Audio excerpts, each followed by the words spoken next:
Viens, entre et installe-toi. Bienvenue au Café du Market. Je suis Axel Kaetka, freelance en inbound marketing B2B et on est ici entre nous. Alors prends le temps d'une petite pause et débriefe avec nous les méthodes de base comme les dernières tendances marketing en compagnie des meilleurs experts du sujet. Inbound marketing, demand gen, création de contenu, branding, SEO. Tout va y passer pour que tu puisses reproduire chez toi ce qui marche le mieux pour les autres. Si le podcast te plaît, n'hésite pas à le partager à tes collègues en me taguant sur LinkedIn ou en laissant 5 étoiles sur Apple Podcast. Et maintenant, détends-toi, prends ta boisson préférée.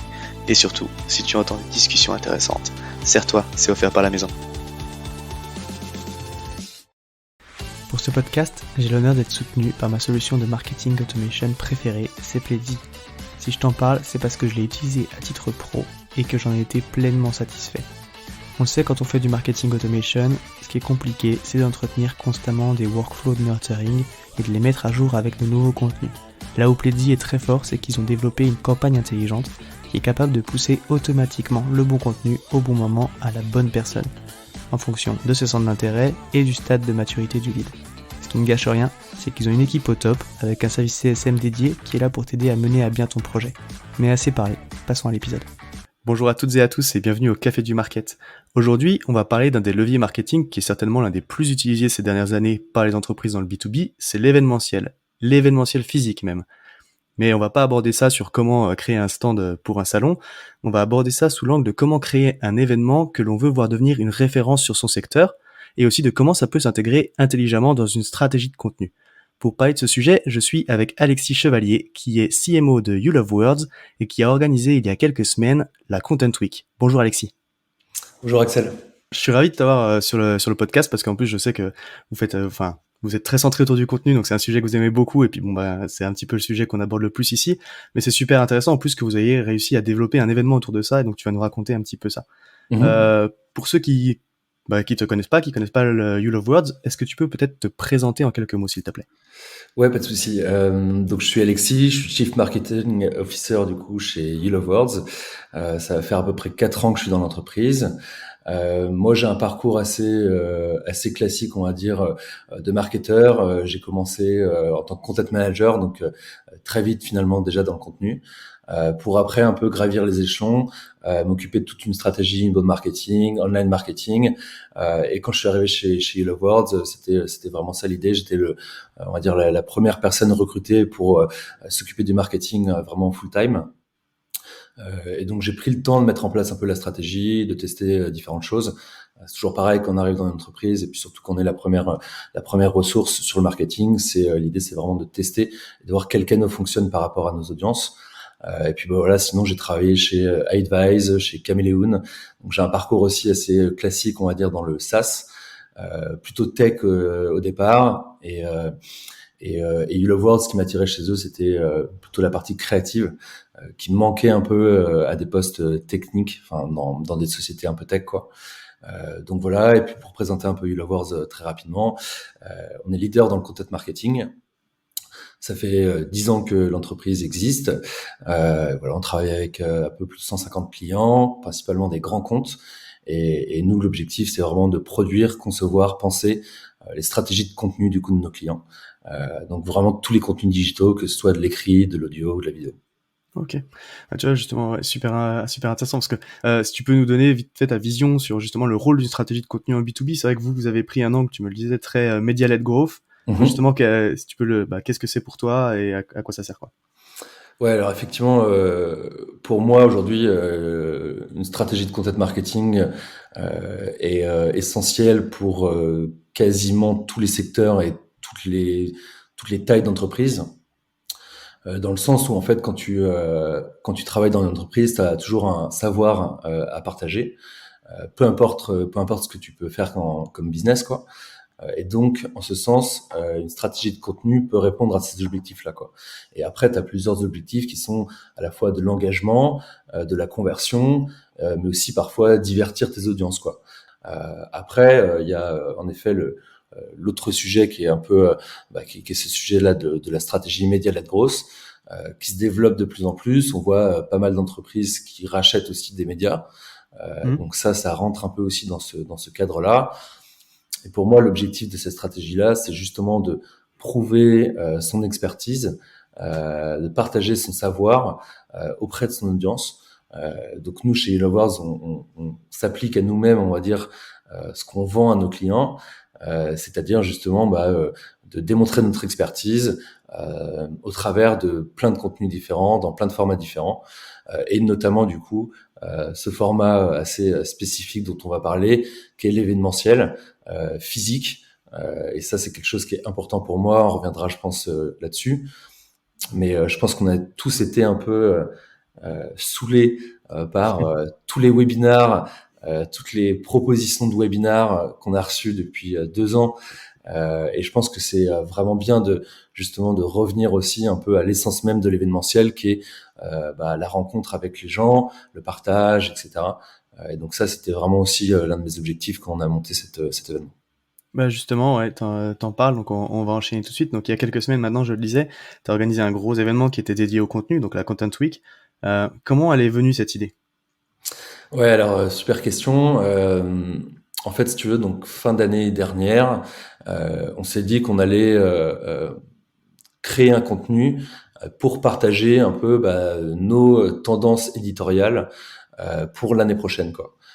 Donc l'idée, c'était de pas forcément de faire un benchmark ou un baromètre, mais c'était plutôt de sortir un peu notre cahier de tendance à nous, puisqu'on se considère quand même comme aussi prescripteur de tendance en étant expert du content. Et donc on a vraiment beaucoup bossé sur ce contenu-là. Ça a été, je pense, bien 2 mois de recherche pour identifier déjà quelles sont un peu les nouvelles tendances. Et puis après aussi creuser le sujet, interviewer des experts, mettre en forme ce document-là. Donc ça a été un e-book, un contenu téléchargeable qui a super bien fonctionné du coup en fin d'année dernière. Et en fait, à la suite de ça, on s'est dit qu'est-ce qu'on va faire pour continuer un peu à surfer sur ce contenu-là, puisqu'on voulait pas que ce soit un one-shot, quelque chose d'éphémère, mais plutôt justement quelque chose qui structure un peu notre communication sur les mois qui ont suivi, quoi. Et surtout sur l'année 2022, quoi. Et moi, j'ai toujours eu cette envie de lancer un peu un événement d'envergure, un peu le flagship event, tu vois. Il y a beaucoup d'entreprises qui m'inspirent à ce niveau-là, notamment HubSpot avec leur événement Inbound, qui est un peu la messe de l'inbound marketing tous les ans à Boston. Il y a aussi Hypergrowth de Drift, il y a Adobe aussi qui fait ce genre d'événement-là. Et en fait, généralement, c'est effectivement des événements assez fédérateurs.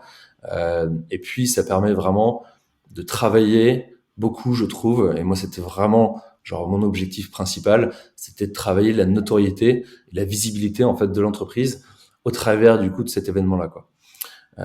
Et donc voilà, donc j'ai toujours eu en fait cette envie de sortir un événement comme ça. Et puis bon, on s'est dit, on va faire un truc sur une journée. Puis en fait, on s'est dit ouais, c'est pas assez, quoi. En fait, dans ces content trends, on en avait listé 10. Et on s'est dit écoute, pourquoi pas en fait faire un événement qui va durer une semaine. Chaque journée, c'est 2 tendances. On fait ça sur 5 jours. On s'entoure des meilleurs experts du marché. Et puis, on en fait des conférences, des ateliers, des workshops, et surtout dans nos bureaux. Nos bureaux, c'est assez particulier. C'est un lieu qu'on a acheté. Donc, pareil, hein, en sortie de crise, etc. C'est des paris quand même d'acheter des bureaux. C'est une ancienne imprimerie, donc on a un peu aussi storytellé ça un peu comme une imprimerie, tu vois, digitale. Donc, c'est des bureaux très ouverts qu'on a voulu justement aussi assez collaboratifs et participatifs, quoi. Donc l'idée, c'est quand même de recevoir, d'accueillir pas mal de monde, que ce soit les freelances avec lesquels on travaille ou nos clients. Et là, en fait, vraiment, le cadre se prêtait très très bien à cet événement-là. Et du coup, on s'est dit, on va amplifier ces content trends pendant une semaine avec une quarantaine d'experts et nos participants, quoi. Ouais, c'est trop cool parce qu'effectivement, c'est ce que tu dis. Vous avez fait un gros boulot sur un contenu qui est costaud, quoi, avec une vraie valeur ajoutée sur lequel vous avez passé pas mal de temps. Et du coup, bon, dans l'idée de recycler ça, effectivement, comme tu l'as dit, ça doit guider ta communication. C'est moi qui arrive parce que c'est pas un one shot quand tu fais un travail comme ça, il faut le réutiliser. Et du coup, vous en avez tiré un événement carrément derrière. C'est marrant comme tu fais la transition du coup du contenu à l'événement. Donc, on le disait aussi un petit peu, c'est un tout nouvel événement dans l'écosystème. Tu as parlé de références sur le sujet d'événements créés par d'autres boîtes. Et toi, c'est ce que tu ambitionnes de faire de la Content Week. Donc déjà, c'était quoi ta stratégie pour le faire connaître et puis comment ça s'est passé? Ouais, écoute, alors bon, ce qu'il faut préciser, c'est que c'est un événement qu'on a décidé de lancer assez tôt. Donc, on a eu à peu près 2 mois pour tout préparer. En mode Donc, commando. ouais, vraiment commando, parce que 2 mois pour organiser un événement qui dure une semaine avec justement une quarantaine de speakers, ça a été quand même, Hmm. ça a été très très chaud. Mais après, c'est aussi ça qui est cool, tu vois. Et puis ce mode commando, c'est quelque chose qui fonctionne plutôt bien chez nous. On va vraiment, tu vois, se chauffer pendant 8 semaines. On va bien découper en fait toute notre organisation, notre roadmap, etc. Et puis on va dérouler quoi. Donc ça s'est globalement dans l'ensemble vraiment très très bien passé. Euh, Comment est-ce que j'ai pensé la stratégie? C'est vraiment en fait avec toute l'équipe marketing et puis Grégory, notre fondateur SEO. On s'est posé, on s'est dit bon voilà, comment est-ce qu'on va réussir à amplifier justement cet événement-là. L'idée c'était d'essayer de pas trop dépenser sur cette première édition. Mhm. En plus, c'est un événement qu'on voulait gratuit, en tout cas pour le premier. Et donc du coup, moi je pense que le cœur de la stratégie d'amplification et de diffusion, c'était vraiment de se reposer sur nos speakers et de faire un peu une logique de co-marketing, tu vois, avec eux. Mhm. Donc bon, le gros du travail, c'était quand même de réussir à recruter, tu vois, une quarantaine de speakers. C'est Mhm. quand même pas rien, quoi. Et après aussi, de se baser en fait sur leur réseau à eux pour amplifier l'événement, quoi. Donc nous, on est resté vraiment sur une stratégie très organique. On a communiqué sur nos bases de contact par email, par LinkedIn, qui sont nos deux canaux, on va dire, de prédilection. Mhm. Et après, on a aussi beaucoup travaillé sur justement des contenus que nos speakers pourraient diffuser, quoi. Donc, on a Ok. travaillé des gros kits com avec des visuels individuels par speaker, avec leurs horaires de passage, etc.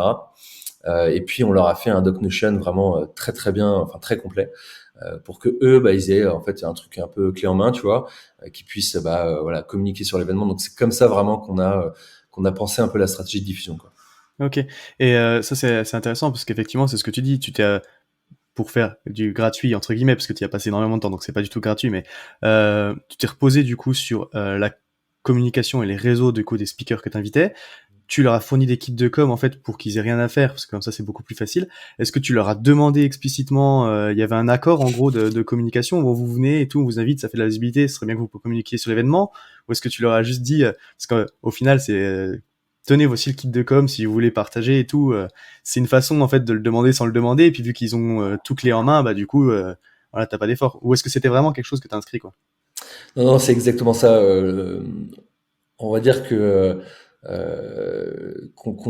on a en fait demandé vraiment à nos speakers de nous rendre un service, tu vois. Hmm. Je pense qu'aussi le côté première édition, ça a plutôt fonctionné, tu vois. C'était vraiment de leur dire, venez sur cet événement, ça va être super. On a plein d'autres speakers. Et aussi, il y a ça, c'est un point sur lequel je voudrais insister, c'est qu'en fait, ce qui est le plus difficile, c'est de recruter les premiers speakers. Ouais. Quand en fait tu commences à avoir des noms assez clinquants, et ben en fait les autres noms arrivent beaucoup plus facilement, quoi. Quand tu dis j'ai un go de TikTok, de Microsoft, de Netflix et d'autres boîtes, forcément les mecs, tu vois, ils se disent tous moi aussi j'ai envie d'y être, quoi, forcément, Ouais, tu vois. c'est clair. Donc tu as ça, et après pour certaines autres boîtes, notamment plutôt des partenaires, tu vois, des sociétés tech, des startups, etc., qu'on a invités.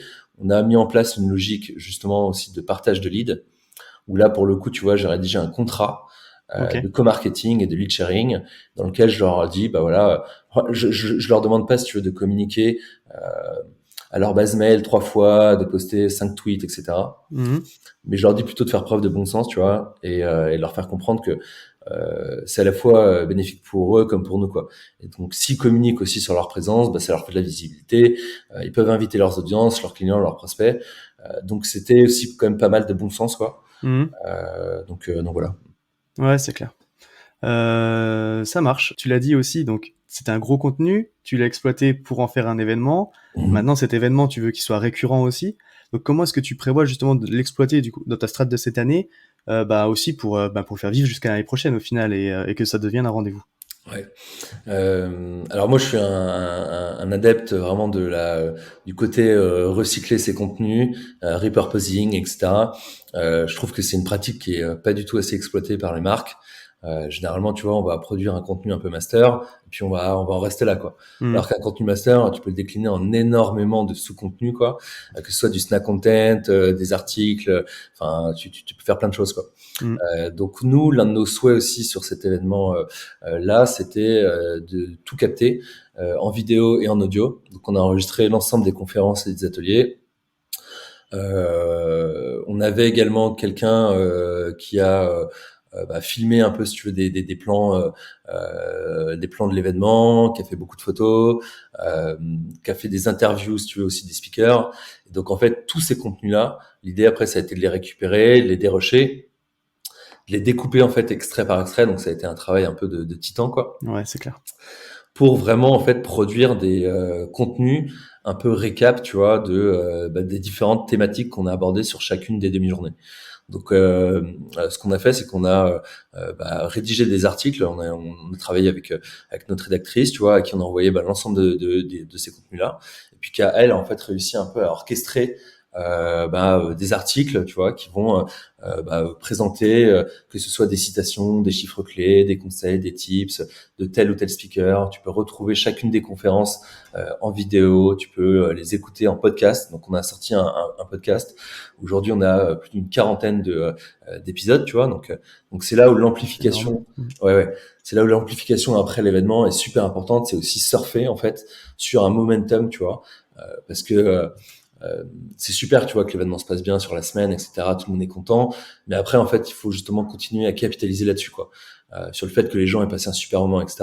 Et en fait, tu vas leur renvoyer petit à petit du contenu pour aussi, tu vois, les nurturer, quoi. Ça, c'est quelque chose de super important en marketing. Je pense que tu le sais, tu l'as abordé avec des précédents invités, mais le fait de continuer à les alimenter en contenu, c'est super important, et c'est même quelque chose qu'on a fait pendant la Content Week.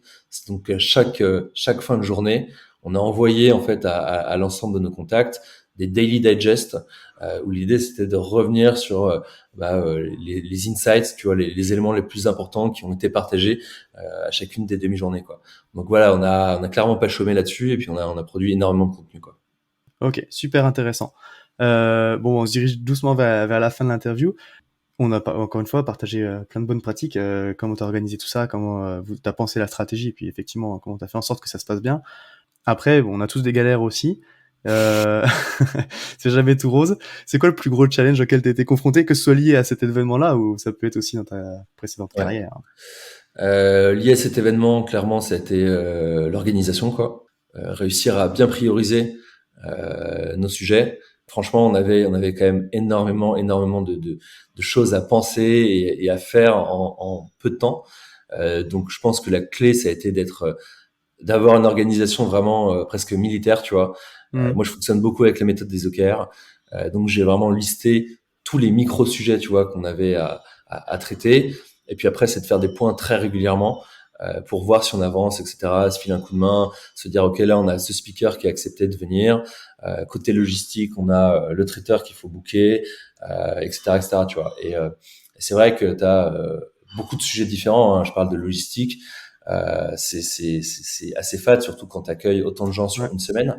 Après, tu as tout le côté marketing, communication, gestion en fait des participants, etc., traitement avec les sales derrière des leads qui sont venus à l'événement. Donc ça, voilà, c'était quand même une bonne galère, mais justement avec beaucoup d'organisation, on arrive à s'en sortir. Je pense que la deuxième grosse galère que j'ai eue, c'est vraiment le Covid, quoi. Je sais pas si je sais pas si toi en mars 2020 tu travaillais dans une entreprise ou tu étais free mais je pense qu'on a tous été confrontés à en fait un truc où on se retrouve quasiment en fait sans rien, quoi. Notre plan marketing il vole un peu en éclats. Nous à l'époque on était assez dépendant des événements B2B. Sauf qu'en fait, tous les événements B2B ont été annulés. Et donc là, on se dit, bon, comment est-ce qu'on va faire pour continuer à générer du CA? Et là, c'est là où je trouve que justement, c'est une vraie opportunité. En fait, chaque crise est une opportunité aussi de se réinventer. Et nous, on a justement un peu lancé les prémices de la Content Week il y a 2 ans, où on avait lancé un événement qui s'appelle Engage and Convert, où l'idée c'était justement sur une matinée de réunir des experts, tu vois, donc vraiment encore cette logique un peu de co-marketing, et de faire des webinars très orientés contenu, pas du tout commercial, et de présenter en fait des cas clients, des choses comme ça. Et ça, tu vois, ça nous a permis de générer 3000 leads en 6 mois. Pour un coût vraiment assez faible, quoi. Ça m'a coûté le prix d'une licence Livestorm, et on a réussi à, tu vois, à continuer à créer en fait du business, un momentum, de la notoriété, de la visibilité. On a beaucoup communiqué à ce moment-là sur LinkedIn, et ça nous a permis de continuer à rayonner malgré le fait que on était en pleine crise Covid et que notre plan marketing, nos dépenses ont été quand même vachement cutés, quoi. Ouais, c'est clair, ça a impacté, je pense, tous les marketeurs qui travaillent à l'entreprise à ce moment-là. Verront de quoi tu parles, quoi. Ok, ça marche. Écoute, merci pour tout ça. S'il y avait une chose à retenir de notre échange, du coup, quand on veut organiser un événement, quand on veut se lancer là-dedans, je pense que tu as un petit peu abordé sur le point juste avant. Ce serait quoi pour toi, ce niveau Ouais, je pense que ce qui est le plus important, c'est vraiment d'être très très organisé. Faut vraiment pas avoir peur de se poser et puis de lister vraiment tout ce qui te passe par la tête, quoi. Et en fait, je pense que la préparation, c'est vraiment la clé de tout, quoi. Plus t'es préparé et mieux ça se passe, quoi. Donc vraiment être très très très préparé, c'est super important. Et puis après, je pense que le deuxième conseil, un peu bonus, mais ce que j'ai déjà dit, mais c'est super important pour moi, c'est vraiment de penser écosystème de contenu. Et pas se dire que ton événement c'est juste un one shot, quoi. C'est vraiment penser ça sur plusieurs mois, se dire que tu peux continuer à faire vivre en fait cet événement-là au travers de plein de contenus. C'est quelque chose en plus qui coûte rien, parce que globalement, enfin si tu enregistres toutes les conférences en un podcast, en fait il te faut juste une table, un micro, etc. Et puis après tu fais un montage, tu rajoutes un jingle, une intro, une outro, et t'as un podcast qui tient la route, quoi. Donc il faut pas hésiter effectivement à penser vraiment écosystème de contenu. Je pense que ça c'est hyper important. Ouais.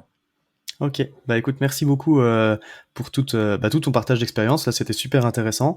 Si jamais il y a des questions pour toi, on peut te retrouver sur LinkedIn. LinkedIn, tout à fait, exactement. Parfait. Écoute, c'était un plaisir de te recevoir, Alexis. Encore merci beaucoup. Et puis je te dis donc à bientôt. C'est moi. À plus. Merci. À tous ceux qui ont tenu jusqu'ici, déjà merci beaucoup, et j'imagine que le sujet vous a plu, donc n'hésitez pas à envoyer de bonnes ondes à notre invité.